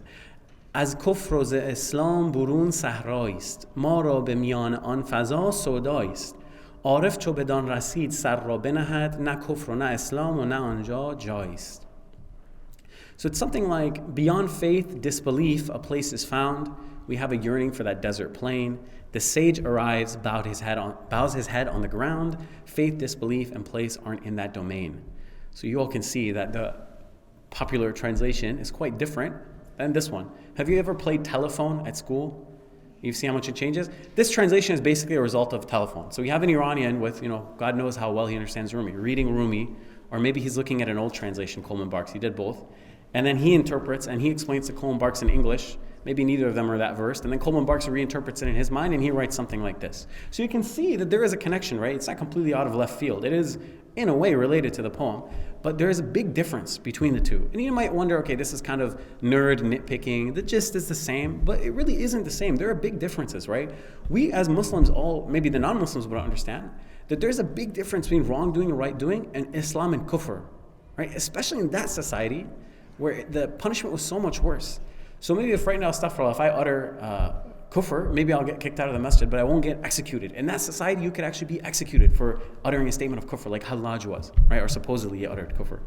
But right doing and wrongdoing, okay, maybe I can do wrongdoing. Maybe I can mess up reading the slide, but it's not a big deal. And then he says soul as well. So he says when the soul lies down in that grass, right? But and if you could switch the slide, I'm sorry, I have the differences listed. He says Gnostic or mystic, Arif, right? Rumi is talking about something that takes time to get there. You have to burn like he did in the fire of love to become an arif, to become a Gnostic.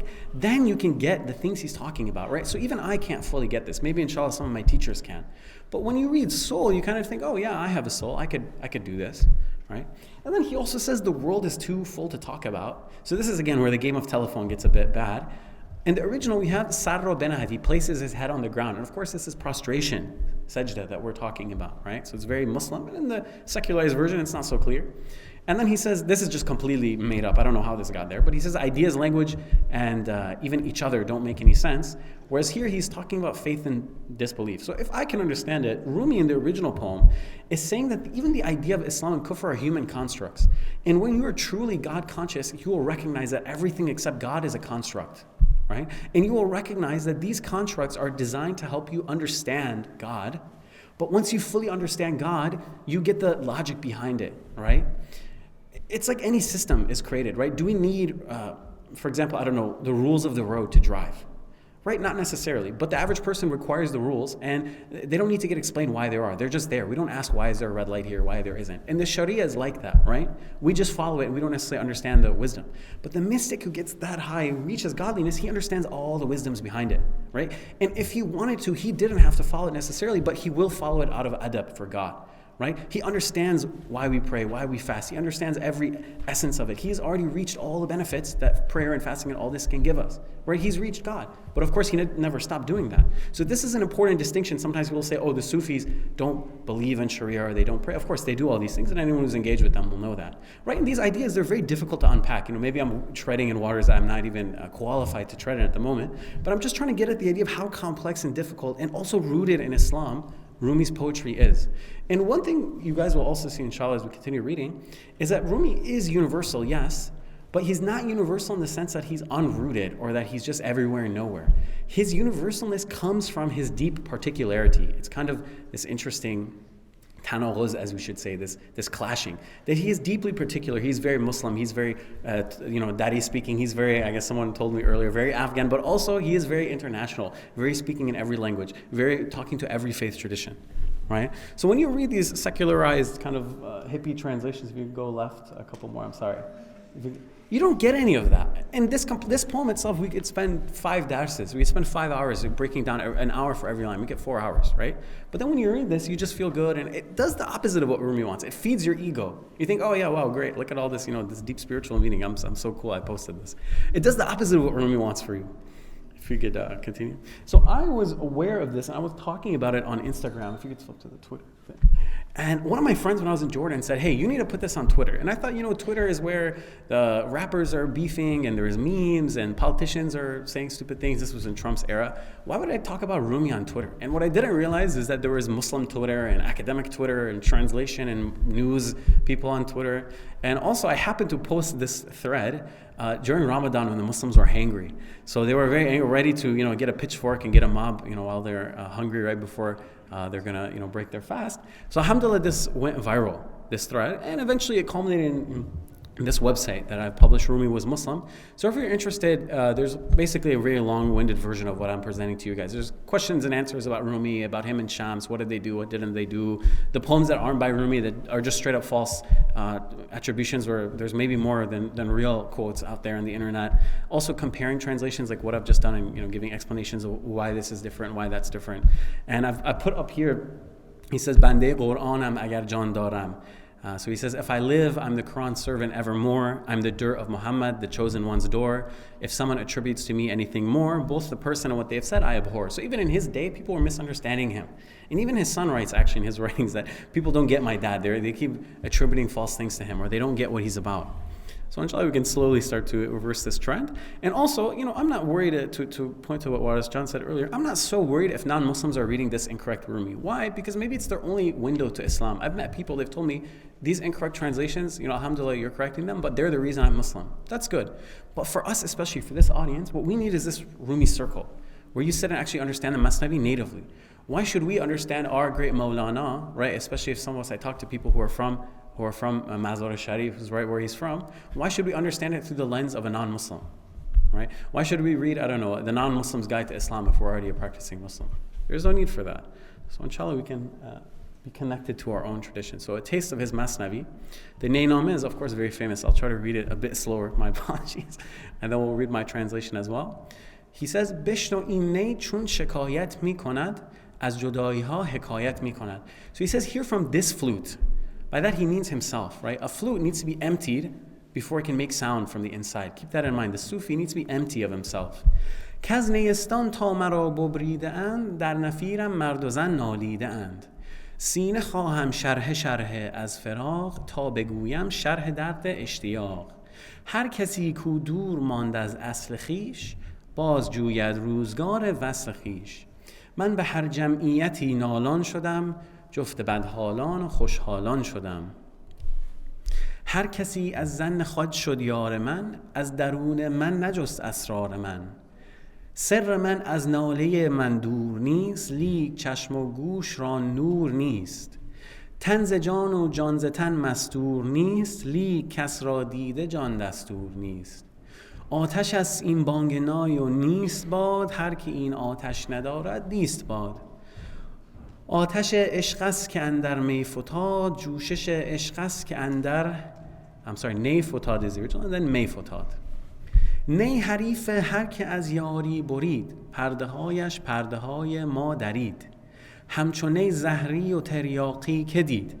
همچون نی دمساز و مشتاقی که دید نی حدیث راه پرخون می کند قصه های عشق مجنون می کند محرم این هوش جز بیهوش نیست مرزبان را مشتری جز گوش نیست در غم ما روزها بیگاه شد روزها با سوزها همراه شد روزها گر رفت گورو باک نیست تو بمان ای آنکه چون تو پاک نیست هر که جز ماهی ز آبش سیر شد هر که بی روزیش روزیست روزش دیر شد در نیابد حال پخته هیچ خام پس سخن کوتاه باید و سلام. So he says, this is my translation again, trying to capture the meaning. It's impossible to capture it fully, but he says something like, Lo, listen to this reed flute now complain. It tells the tale of parting and the pain.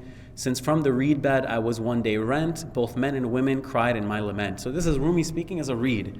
Now the reed, he comes from the Neistan, the land where by the water these canes grow.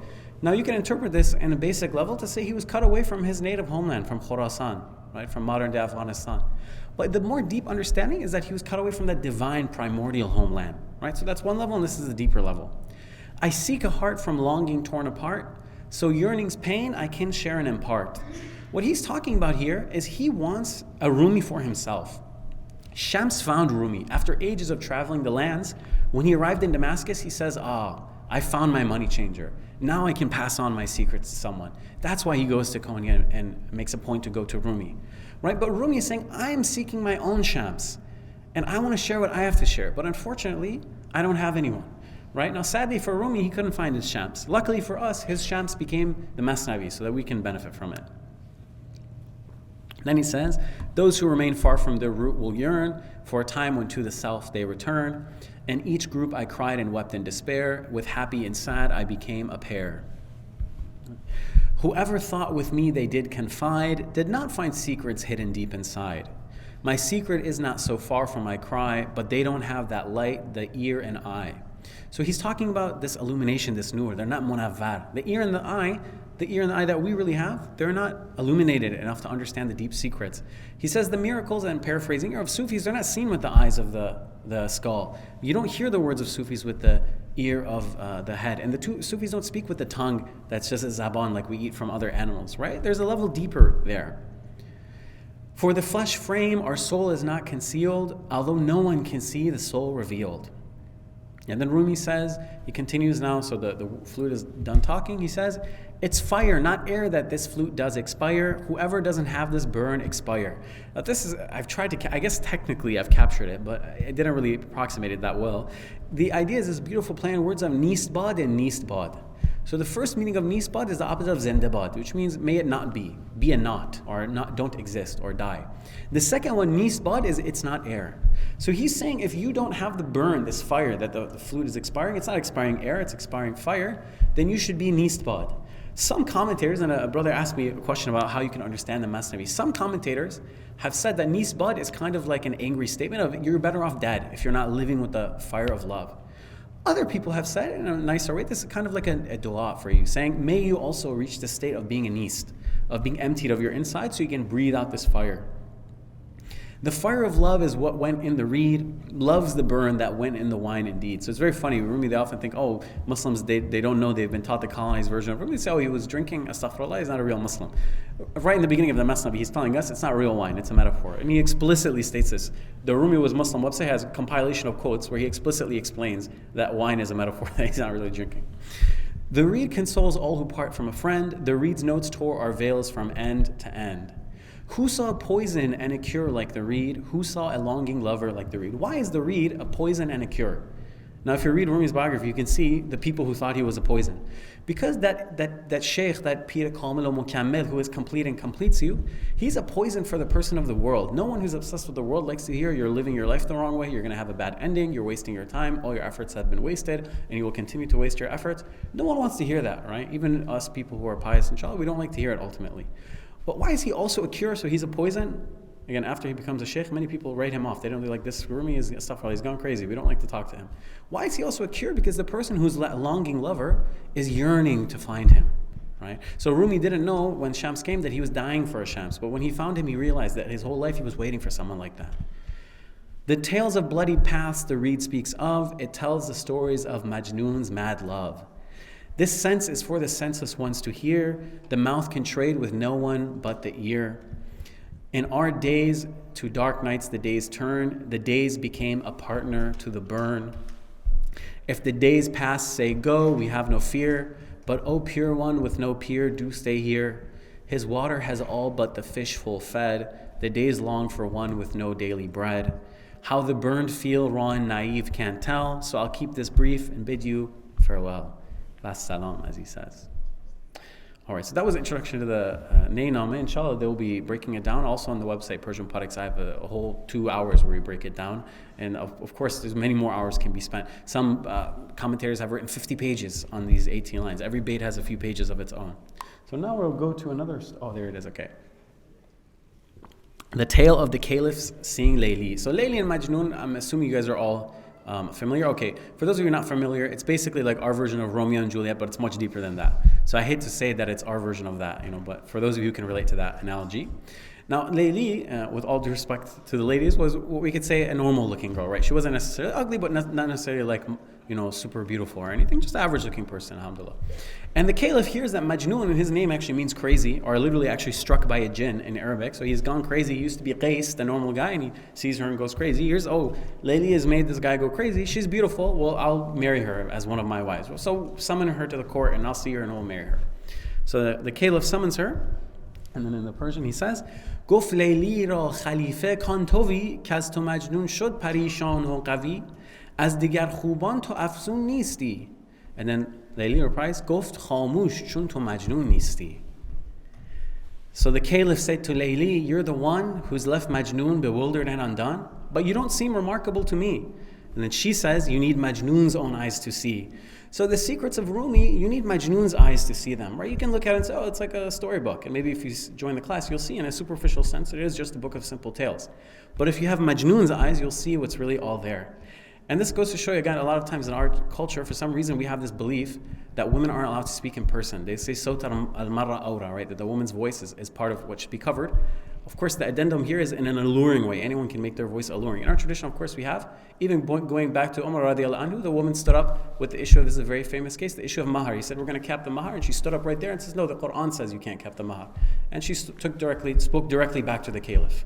So here we have challenging the rulers and a woman speaking, two issues that we've turned into issues for no reason. All right, go ahead. Now a funny one. And you'll see many funny ones, and here we'll see why some people will say, this is not only a storybook, but astaghfirullah, what is this? I actually gave a talk at one masjid, and someone says, who is this? Someone asked kind of in a disgusted way, what is this book? You say, there's peeing, and there's donkeys, and what is this book about? So anyway, go ahead. This book is about perspective, right? And at the end, I'll explain how it relates to us. He says, actually, imagine, I should back up.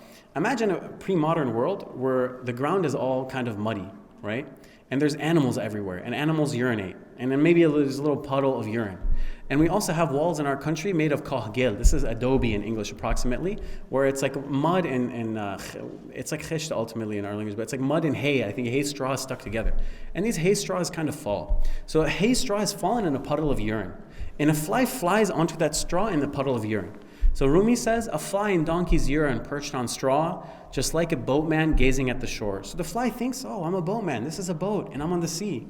Said, straw and urine are my boat and sea. I've contemplated this fact recently. I'm in the sea, the captain of my boat, following maps and methods learned by rote. In urine it would steer its straw-made raft, as if in boundless seas, for it was daft. It thought a single drop could stretch so far, unable to observe things as they are. Its world stretched out as far as it could view. Small eyes count as a sea a drop or two. Narrow interpreters are like this fly. With straw and urine they all falsify. If you stop reading from your own small view, the phoenix, the simor, will grant kingdoms then to you. Still, those who've worked this out aren't really flies. Spirits don't correspond to body size. So this isn't just about the fly, this is also about us. How many times do we think that our problem is important for everyone? Really, it's only important for us. Or we think that our world is so important, our achievements are so cool, but really people are going about living their day to day, right? Many times we're like this fly on a piece of straw and urine, and we think we're so important. Like me, I think you guys all care so much to hear what I have to say, right? We think we're so important. All right, now another one, a bit funny as well. If we end on a lighter note after I've talked to your ears and give you a sardard, as we say in Persian. 4 friends go to pray. For reverent, we start and then remember. The context here is that Islam is spreading, right? The Greeks are becoming Muslim. They don't necessarily understand all the ins and outs. To us, it's obvious, you don't pray, you don't speak when you pray. Christians are not like that. They can be praying and then say something and then continue praying. It's fine for them. 4 reverent friends went to a mosque one day to worship at the proper time to pray. They started by declaring their intention and humbly followed each approved convention. When the muazzin entered in the hall, while praying, one asked, "Did you make the call?" So the guy is praying and he says, "Oh, hey, muazzin, did you say the azan? Is it prayer time yet?" He breaks his prayer. These words escaped his lips. Another there said, "Brother, you've nullified your prayer. You can't talk when you're praying." The third one said to the second one, "Why bother him? Look what you've done. He's on his own. Continue your prayer. Why are you ruining your prayer? Let him be." The fourth said, "God has protected me from falling in the same pit as these 3. The prayers of all 4 men were spoilt this way. Those 4 fault finders thus went more astray. Blessed are those who their own flaws can see and will expect responsibility." So many times when we worry about other people's flaws, we are actually forgetting about ourselves, right? They say that believers are mirrors of each other. This is a hadith, right? If we see a good or a fault in someone, this is actually a reflection of ourselves. That's why we're even noticing it. All right, another funny one. So again, he's living in a multilingual society. There were Arabs, Turks, Kurds, Armenians in his funeral. Same with day-to-day life. Back then, they didn't have what's called a lingua franca. Lingua franca, it means French language, because in Europe they used to speak French to each other if they didn't know their local dialects. So back then there wasn't a clear common language, not like here where we speak English. So maybe some people spoke Dari, some people spoke Turkiya, Armani. Eventually everyone starts speaking Turkish. Now you go to Konya, they all speak Turkish. But at that time they didn't all speak each other's languages, so there was a lot of confusion. So 4 men argue about grapes because each knows them by a different name. 4 men received a coin and they were poor. One of them said, "Let's spend it on angur." Angur is grapes in Farsi. The second man, an Arab, screamed out, "Stop, don't buy angur, buy anab from the shop." And anab is grape in Arabic as well. The third, a Turk, said, "Just ignore the rest. Don't buy anab, for uzum tastes the best." "Stop all this talk," the fourth, a Greek, then said, "because I want some istafil instead." They started quarreling, each unaware of what the other names meant, what they share. So they were fighting. They didn't realize they all wanted the same thing, but they were all saying it in a different way. They punched each other out of ignorance, empty of knowledge, each of them a dunce. So again, we can, as I said in the last lesson, how many times do we read something and we say, okay, that was interesting and it occurred in the past? We can apply this to our lives. How many times do we argue with someone, our loved ones, our friends? We don't understand where we're coming from. One person says one thing and they mean it one way, one person says something and they mean it a different way. So sometimes instead of getting in our ego and getting more concerned about the fight and winning the fight, we need to slow down and think, what I said, was it understood the way that I understood it when I said it? And vice versa. When someone said something to me that bugged me, is that what they meant when they said it? Especially we men have to deal with this with our wives. We need to get better at this. On sharing a language. So this is one that's good for all of us because, like, mashallah, we have a mixed community here, and also we're living in this society. This is a reality. Maybe our elders don't like it, but we're not all going to marry someone from our, village in Lebanon or our city in Afghanistan or our tribe in Pakistan. We're going to end up realistically marrying people maybe who are completely different than us. So Rumi says so beautifully, he says, همزبانی خویشی و پیوندی است مرد با نامحرمان چون بندی است ای بسا هندو و ترک همزبان ای بسا دو ترک چون بیگانگان. پس زبان محرمی خود دیگر است همدلی از همزبانی بهتر است. Excuse me. غیر نطق و غیر ایما و سجل 100,000 ترجمان خیزد ز دل. So he says, sharing a language is a bond so deep. With foreigners, we're prisoners in their keep. Maybe our respected elders, they have this experience. When they first come here, they don't understand what anyone's saying. It's very difficult for them, right? It's very daunting. A lot of times we hate on our parents. We should give them a bit of credit. They went through a lot of struggle for us to learn a language. Sometimes when we mock their accent, we think it's funny and they laugh along, but it's actually deeply hurtful because it's a very difficult process. Right? So Rumi is saying with foreigners, we're like prisoners. Back then, if you were taken as a prisoner of war, it would be by a different ethnicity. You wouldn't know what anyone is saying around you. You don't understand. So he says when we're with foreigners, when I'm with Greeks or Turks or Arabs or whatever, I feel like I'm a prisoner with them, even if I don't know their language. But we thought that was just, in the way I just explained, the way I first understood, it was a superficial sense. Now Rumi is going to take us way deeper. Some Turks and Indians, though, might speak the same, while fellow Turks are strangers but in name. So we have a Hindi and a Turk, and they speak the same. How is that? But then two Turks, they're as if they're strangers, except in the most superficial sense that their name is Turk. The tongue of intimacy is set apart. Beyond mere words, it's being one at heart. By verbal and non-verbal intimations, our hearts give thousands of interpretations. When you look through these old texts, you find stories that really baffle you. In that time, it wasn't uncommon for two people to get married and they didn't even share a fluent language. So maybe a Persian is marrying a Turk and the Turk speaks broken Persian a little bit and the Persian speaks broken Turkish.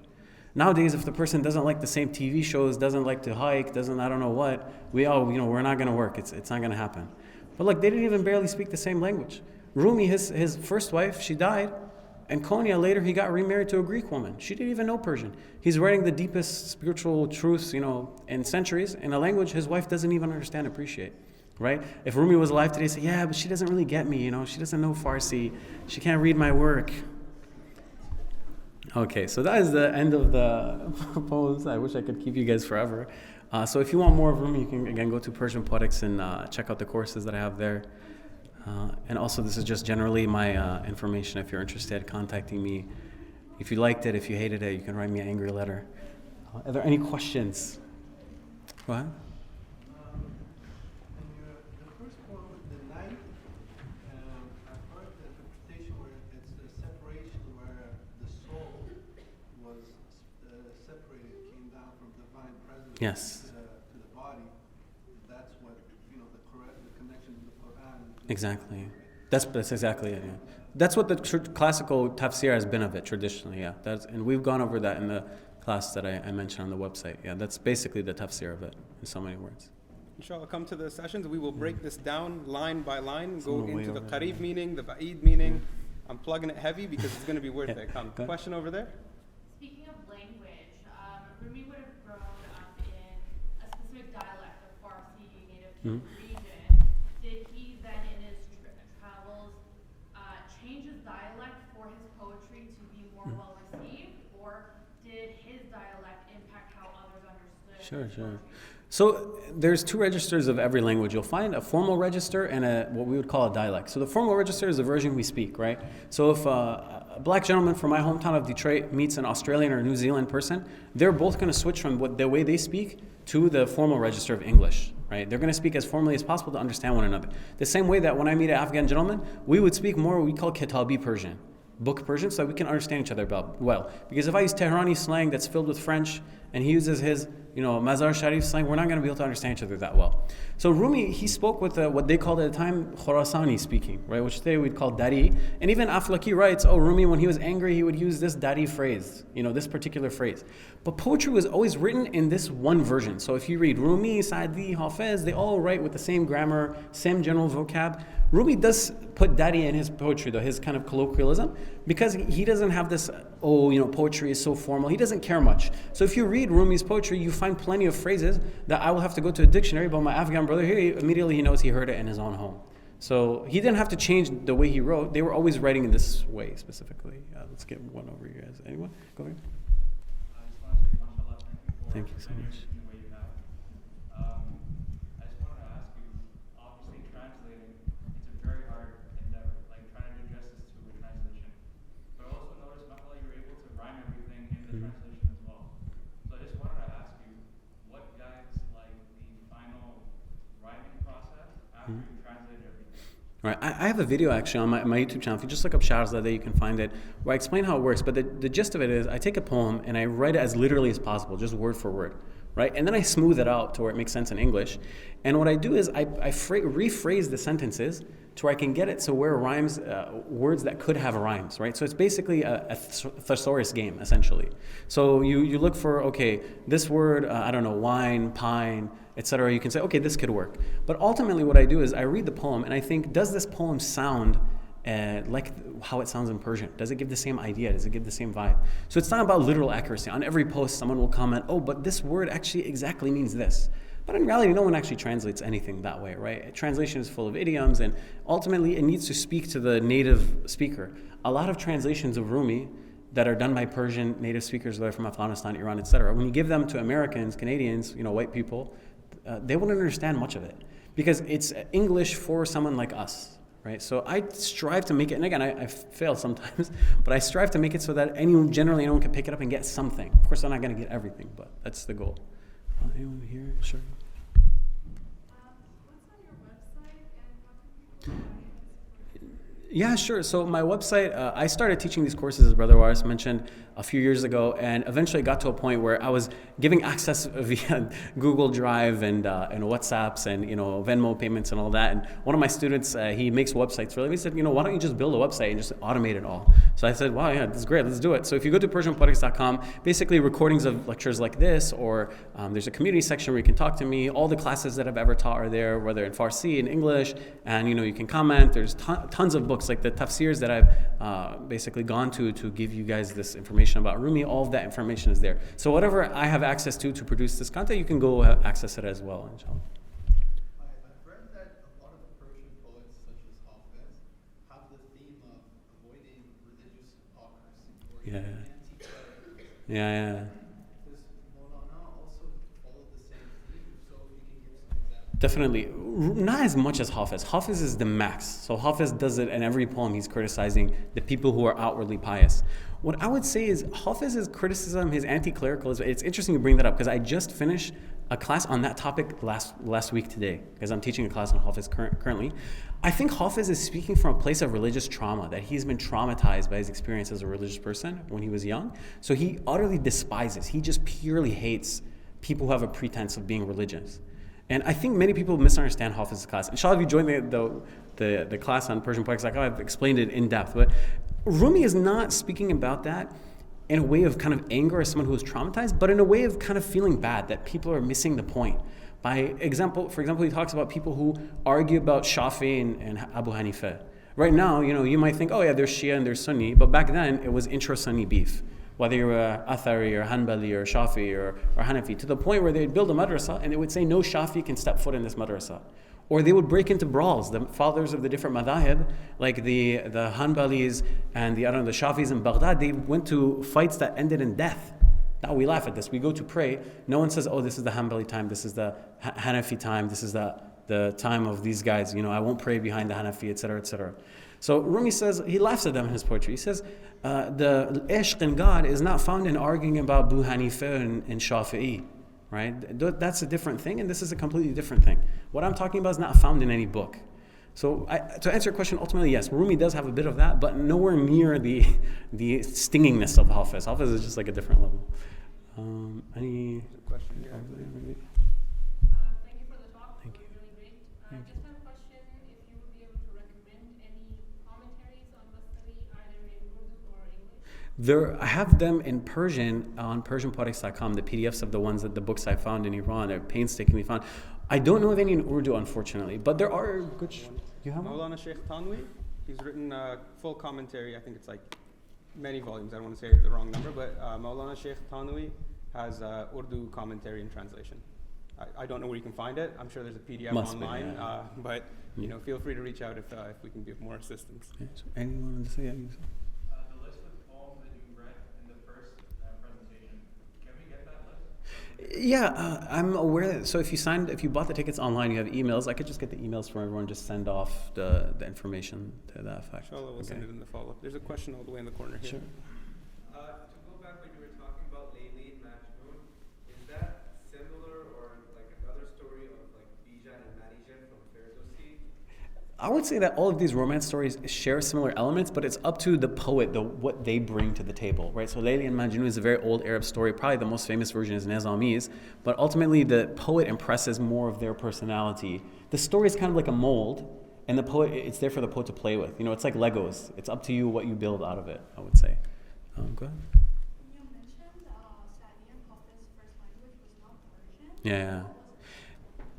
Today it's called Achomi, Achomi, and if you go to the Persian Gulf states, you can find large communities of Iranian immigrants to those places. They call it Khodumuni themselves, but it's actually a completely different language than Persian. Like it's unintelligible to me, frankly, when I hear them speak it amongst each other.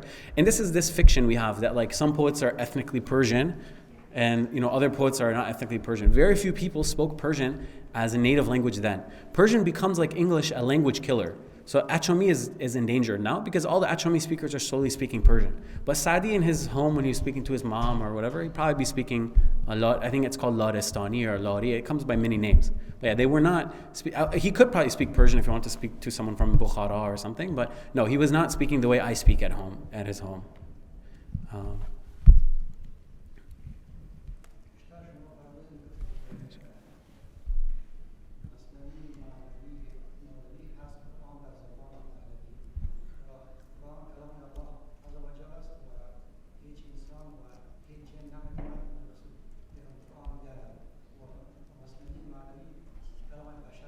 درسته.